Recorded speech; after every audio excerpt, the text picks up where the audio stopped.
Welcome friends, ഈശോയിൽ സ്നേഹവന്ദനം. This is Joseph from J Logos 316.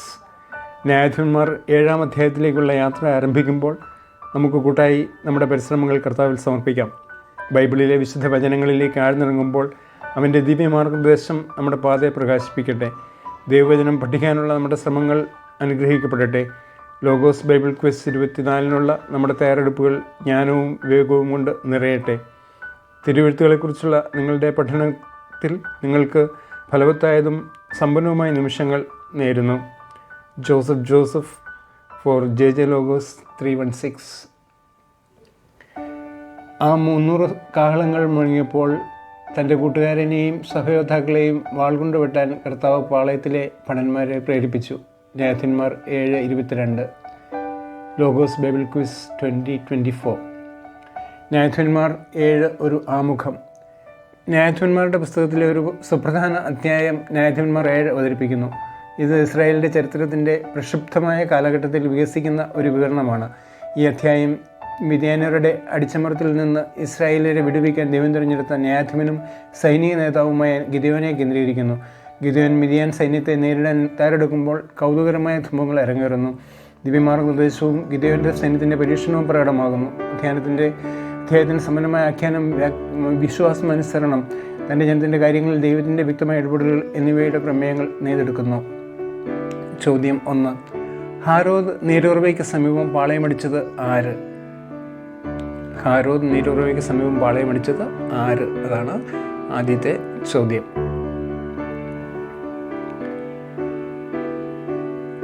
ഉത്തരം ജെറുബാലും സംഘവും. ന്യായാധിപന്മാർ 7:1. ജെറുബാലും സംഘവും. രണ്ടാമത്തെ ചോദ്യം, മിദ്യാൻ്റെ താവളം എവിടെ ആയിരുന്നു?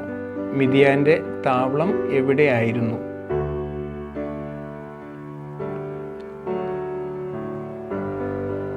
നമ്മൾ അത് ആദ്യത്തെ വചനത്തിൽ തന്നെ വായിക്കുന്നുണ്ട്.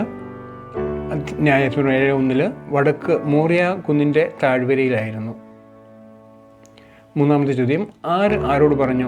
നിങ്ങളുടെ സംഖ്യ അധികമായതിനാൽ മിദ്യാൻകാരെ ഞാൻ നിങ്ങളുടെ കയ്യിൽ ഏൽപ്പിക്കുന്നില്ല. സംഖ്യ അധികമായിരുന്നതിനാൽ. ആരോട് പറഞ്ഞു? കർത്താവ് ഗിദെയോനോട് പറഞ്ഞു. ന്യായാധിപന്മാർ 7:2 നമ്മൾ വായിക്കുന്നു, കർത്താവ് ഗിദെയോനോട്. നാലാമത്തെ ചോദ്യം, സ്വന്തം കൈകൊണ്ട് തന്നെ രക്ഷ പ്രാപിച്ചു എന്ന് ഇസ്രായേൽ എൻ്റെ നേരെ നോക്കി വീമ്പടിച്ചേക്കും എന്ന് പറഞ്ഞത് ആര്?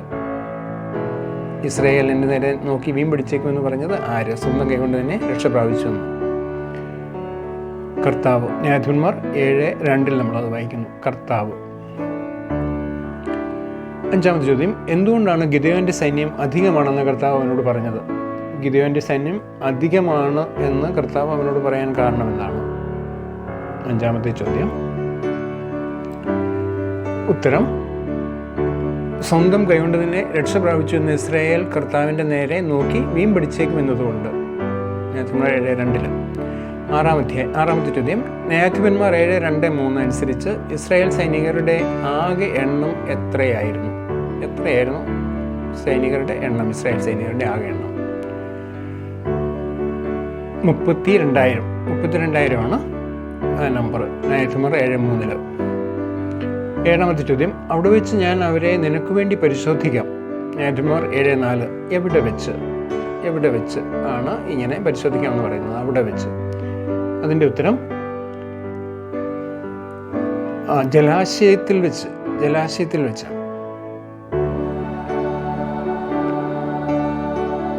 എട്ടാമത്തെ ചോദ്യം പൂരിപ്പിക്കുക. 300 പേരെ കൊണ്ട് ഞാൻ നിങ്ങളെ വീണ്ടെടുക്കും. 300 പേരെ കൊണ്ട് ഞാൻ നിങ്ങളെ വീണ്ടെടുക്കും. പൂരിപ്പിക്കുക. ഉത്തരം വെള്ളം നക്കി കുടിച്ച 300 പേരെ കൊണ്ട്. ന്യായാധിപന്മാർ 7:7. വെള്ളം നക്കി കുടിച്ചവർ. ഒമ്പതാമത്തെ ചോദ്യം, ഗിദെയോൻ്റെ ഭൃത്യൻ്റെ പേര് എന്തായിരുന്നു? ഗിദെയോൻ്റെ ഭൃത്യൻ്റെ പേരെന്തായിരുന്നു? ഗിദെയോൻ്റെ ഭൃത്യൻ്റെ പേര് എന്തായിരുന്നു എന്നാണ് ചോദ്യം.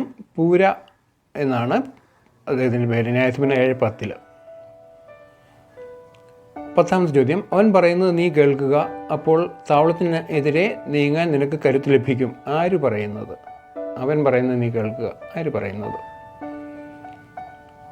അതിന് ഉത്തരം ഭൃത്യൻ പൂര.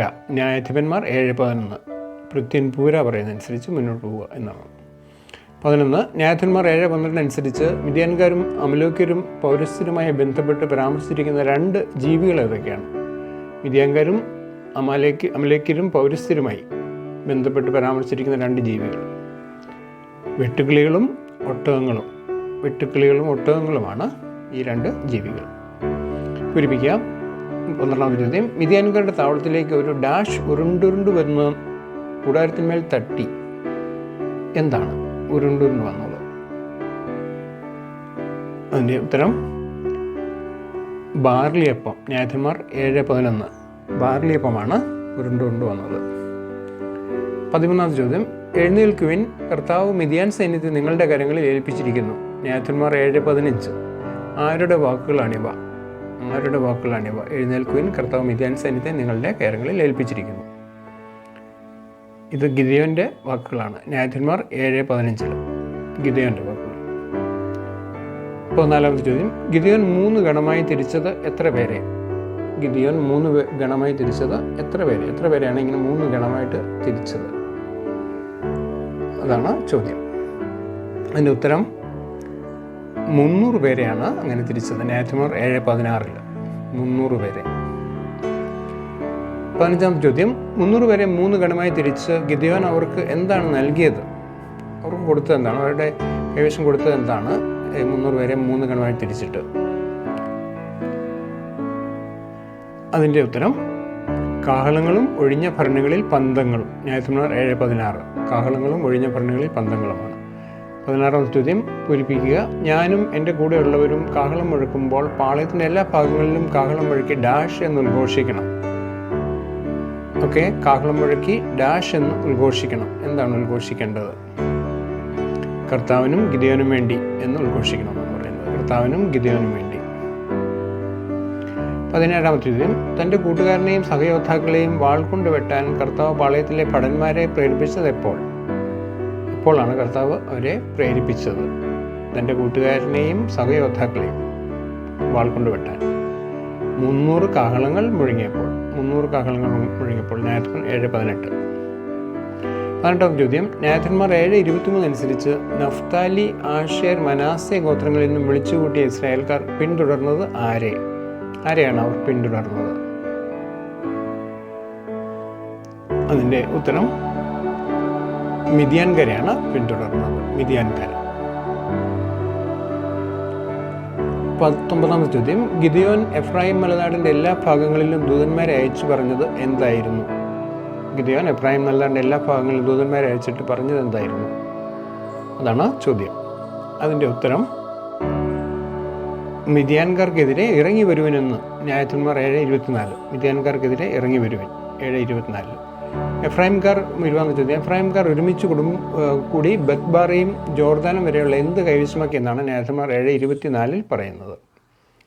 എന്താണ് അവർ കൈവശമാക്കിയത്? 7:24 നമ്മളത് വായിക്കുന്നു. എഫ്രായിംകാർ ഒരുമിച്ച് കൂടി ബത്ബാറയും ജോർദാനും വരെയുള്ള എന്ത് കൈവശമാക്കി? ജലാശയങ്ങൾ കൈവശമാക്കി. ജലാശയങ്ങളാണ് അതിൻ്റെ ഉത്തരം.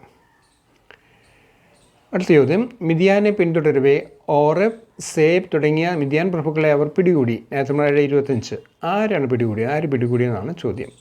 മിദ്യാനെ പിന്തുടരവേ ഓറെബ്, സേബ് തുടങ്ങിയ മിദ്യാൻ പ്രഭുക്കളെ പിടികൂടി. ആര് പിടികൂടി? എഫ്രായിംകാർ പിടികൂടി. എഫ്രായിംകാർ എന്നാണ് അതിൻ്റെ ഉത്തരം. അടുത്ത ചോദ്യം 22, ഓറബിനെ കൊന്ന സ്ഥലം ഏത്? 22ാമത്തെ ചോദ്യം, ഓറബിനെ കൊന്ന സ്ഥലം ഏത്? ആ സ്ഥലത്തിൻ്റെ പേര് ഓറബ് ശില ആണ്. അവിടെ വെച്ചാണ് ഓറബിനെ കൊല്ലുന്നത്. ന്യായാധിപന്മാർ 7:25. 23ാമത്തെ ചോദ്യം, സേബിനെ ഏത് മുന്തിരിച്ചക്കിനരികെ വെച്ചാണ് കൊന്നുകളഞ്ഞത്? ഏത് മുന്തിരിച്ചക്കിനരികെ വെച്ചാണ് സേബിനെ കൊന്നുകളഞ്ഞത്? അതാണ് അടുത്ത ചോദ്യം.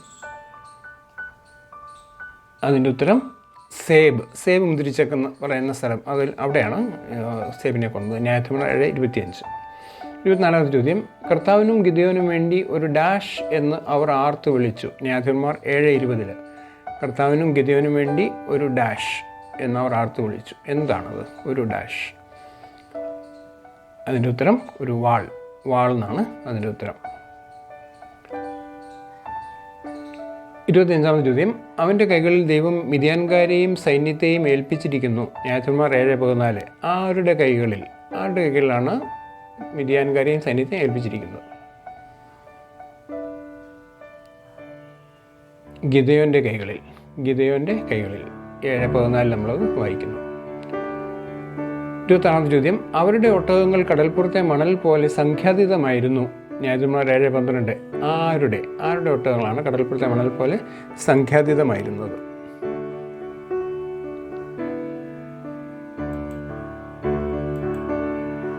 അതിൻ്റെ ഉത്തരം മിദ്യാൻകാർ, അമലേക്യർ, പൗരസ്ത്യർ ഇവരുടെ. 27-ാമത്തെ ചോദ്യം, ഗിദെയോനും സംഘവും എപ്പോഴാണ് ഹാരോദ് നീരുറവയ്ക്ക് സമീപം പാളയമടിച്ചത്? ഗിദെയോനും സംഘവും എപ്പോഴാണ് ഹാരോദ് നീരുറവയ്ക്ക് സമീപം പാളയമടിച്ചത്? സമയമാണ് ചോദിക്കുന്നത്. അതിൻ്റെ ഉത്തരം അതിരാവിലെ. ന്യായാധിപന്മാർ 7:1 അത് പറയുന്നു. അതിരാവിലെയാണ്. 28, ഭയന്ന് വിറയ്ക്കുന്നവർ വീടുകളിലേക്ക് തിരിച്ചു പോയിക്കൊള്ളുക എന്ന് ജനത്തോട് ഗിദെയോൻ പറഞ്ഞപ്പോൾ എത്ര പേർ അവരുടെ വീടുകളിലേക്ക് മടങ്ങി? ഭയന്ന് വിറയ്ക്കുന്നവർ തിരിച്ചു പോകാൻ പറഞ്ഞപ്പോൾ എത്ര പേരാണ് അങ്ങനെ വീടുകളിലേക്ക് മടങ്ങിയത്? അതിൻ്റെ ഉത്തരം 22,000 പേര്. ന്യായാധിപന്മാർ 7:3 22,000 പേര്, 22,000 പീപ്പിൾ. 29, മിദ്യാൻകാരെ തോൽപ്പിക്കുന്നു എന്ന ശീർഷകം വിശുദ്ധ ഗ്രന്ഥത്തിൽ എവിടെയാണ് കാണുന്നത്? മിദ്യാൻകാരെ തോൽപ്പിക്കുന്നു എന്ന ശീർഷകം വിശുദ്ധ ഗ്രന്ഥത്തിൽ എവിടെയാണ് കാണുന്നത്? ഏത് അധ്യായത്തിലാണ്? അല്ല, ഏത് പുസ്തകത്തിൽ, ഏത് അധ്യായത്തിൽ? ന്യായാധിപന്മാർ 7-ാം അധ്യായത്തിലാണ് ഈ ഹെഡിങ് കാണുന്നത്. ന്യായാധിപന്മാർ 7-ാം അധ്യായം. 30-ാമത്തെ ചോദ്യം, ന്യായാധിപന്മാരുടെ പുസ്തകത്തിൽ 25 വാക്യങ്ങളുള്ള ആദ്യ അധ്യായം ഏത്? 25 വാക്യങ്ങളുള്ള പല ചാപ്റ്റേഴ്സ് ഉണ്ട്. അതിൽ ആദ്യത്തെ അധ്യായം ഏതാണ്? അതാണ് നമ്മളോട് ചോദ്യം. അതിൻ്റെ ഉത്തരം 7-ാം അധ്യായം. 7-ാം അധ്യായത്തിലാണ് നമ്മൾ 25 വാക്യങ്ങൾ കാണുന്നത്. ന്യായാധിപന്മാർ 7. Hope you enjoyed this quiz. നിങ്ങളുടെ സംഖ്യ അധികമായതിനാൽ മിദ്യാൻകാരെ ഞാൻ നിങ്ങളുടെ കയ്യിൽ ഏൽപ്പിക്കുന്നില്ല. സ്വന്തം കൈകൊണ്ട് തന്നെ രക്ഷപ്രാപിച്ചെന്ന് ഇസ്രായേൽ എൻ്റെ തന്നെ നോക്കി വീം പഠിച്ചേക്കും. 7:2 നമ്മൾ വായിക്കുന്നു. ന്യായാധിപന്മാർ 7 ഉൾക്കാഴ്ചകൾ. ന്യായാധിപന്മാർ 7-ലെ ഏറ്റവും പ്രധാനപ്പെട്ട വാക്യങ്ങളിലൊന്ന് ന്യായാധിപന്മാർ 7:2 നമ്മളിപ്പോൾ കണ്ടതാണ്. ഇവിടെ ഇസ്രായേൽ സൈന്യത്തിൻ്റെ വലുപ്പത്തെക്കുറിച്ച് കർത്താവ് ഗിദെയോനോട് സംസാരിക്കുന്നു. ഈ വാക്യം ആഖ്യാനത്തിലെ ഒരു സുപ്രധാന വഴിത്തിരിവിന് കളമൊരുക്കുന്നു. ഇസ്രായേൽ സൈന്യം വളരെ കൂടുതലാണെന്നും സൈന്യത്തിൻ്റെ വലുപ്പത്തേക്കാൾ വിജയത്തിൻ്റെ മഹത്വം അവനിലേക്ക് പോകുന്നുവെന്ന് ഉറപ്പാക്കാൻ ദൈവം ആഗ്രഹിക്കുന്നുവെന്നും ദൈവം ഗിദെയോനോട് പറയുന്നു. ഇത് മനുഷ്യശക്തിയിൽ മാത്രം ആശ്രയിക്കുന്നതിന് പകരം അനുസരണത്തിലൂടെയും വിശ്വാസത്തിലൂടെയും വിജയം കൈവരിക്കുന്നതിനുള്ള ദൈവത്തിൻ്റെ അതുല്യമായ മാർഗം പ്രകടമാക്കിക്കൊണ്ട് സൈന്യത്തെ ശുദ്ധീകരിക്കുന്ന ഒരു പ്രക്രിയയിലേക്ക് നയിക്കുന്നു. ഇതാണ് ന്യായാധിപന്മാരുടെ 7-ാം അധ്യായത്തിലെ ഉൾക്കാഴ്ചകൾ.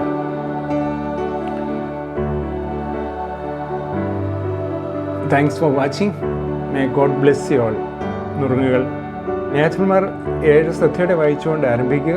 ആഖ്യാനം ഉൾപ്പെട്ടിരിക്കുന്ന കഥാപാത്രങ്ങൾ, പ്രധാന സംഭവങ്ങൾ എന്നിവ മനസ്സിലാക്കുന്നതിൽ ശ്രദ്ധ കേന്ദ്രീകരിക്കുക. പ്രാധാന്യമുള്ള ഏതെങ്കിലും പാറ്റേണുകളോ ആവർത്തനങ്ങളോ ശ്രദ്ധിക്കുക. പ്രധാന തീമുകളോ സുപ്രധാന നിമിഷങ്ങളോ ഉൾക്കൊള്ളുന്ന നിർണായക വാക്യങ്ങൾ തിരിച്ചറിയുക. ഈ വാക്യങ്ങൾ മനഃപാഠമാക്കുന്നത് ബൈബിൾ ക്വിസിന് സമയത്ത് നിങ്ങളുടെ ഓർമ്മപ്പെടുത്തലിനെ സഹായിക്കുക മാത്രമല്ല, അധ്യായത്തെക്കുറിച്ചുള്ള നിങ്ങളുടെ ഗ്രാഹ്യം വർദ്ധിപ്പിക്കുകയും ചെയ്യും. All the very best to each one of you. See you in the next video. Thanks for watching. Joseph for JJ Logos 316.